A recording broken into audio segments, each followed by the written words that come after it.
Hello, good morning, dear students. I welcome you all on my YouTube channel. So today we will discuss the guest paper of class 11th.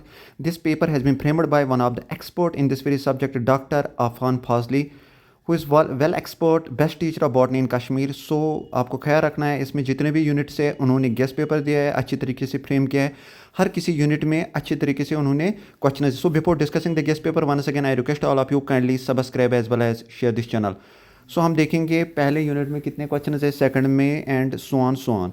हम चलिए first unit पे हम चलेंगे. First unit में देखेंगे कि important question कौन कौन सा है. फर्स्ट यूनिट की बात करेंगे, उसमें डायरेक्ट आपका है classification of algae, economic importance of gymnosperms and significance of heterospory. इस पर आपको ख्याल रखना है.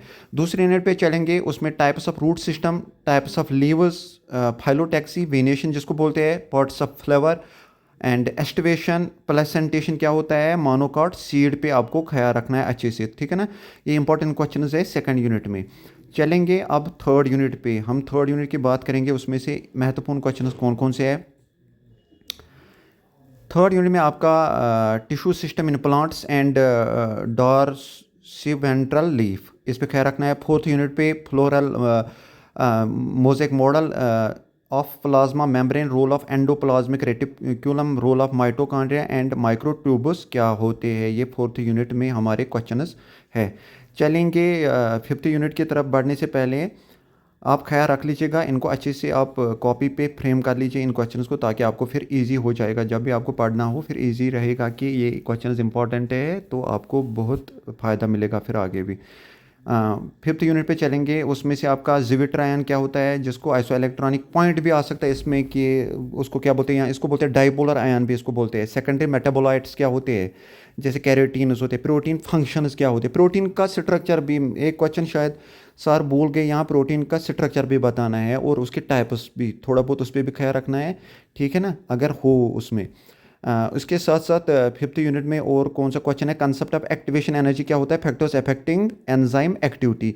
सो चलेंगे हम सिक्स्थ यूनिट पे, phases of cell cycle, difference between meiosis and mitosis.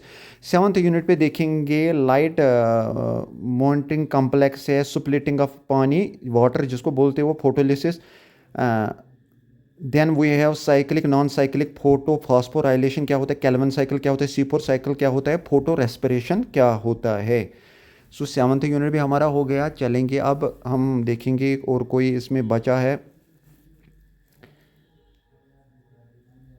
ठीक है, हम देखेंगे एट्थ यूनिट पे ग्लाइकोलिसिस है, एनएरोबिक रेस्पिरेशन है, TCA साइकिल है, ETS है, ऑक्सीडेटिव फॉस्फोराइलेशन, रेस्पिरेटरी कोफिशिएंट क्या होता है. लास्ट वाला नाइन्थ यूनिट है, ग्रोथ रेट से फोटो पीरियडिज्म क्या होता है, डिफरेंशिएशन क्या होता है, role of oxygen, gibberellin and abscisic acid, ABA, इनका रोल क्या है. These are plant hormones. ठीक है ना, इन पे ख्याल रखना है आपको, ये इंपॉर्टेंट है. आपको ऐसे भी आ सकता है, रोल ऑफ फाइटो हार्मोन्स पे भी ख्याल रखना है. ठीक है. सो इसके अलावा I think that this is the final unit. Hopefully you will get exam marks from this very guest. Thank you for your cooperation.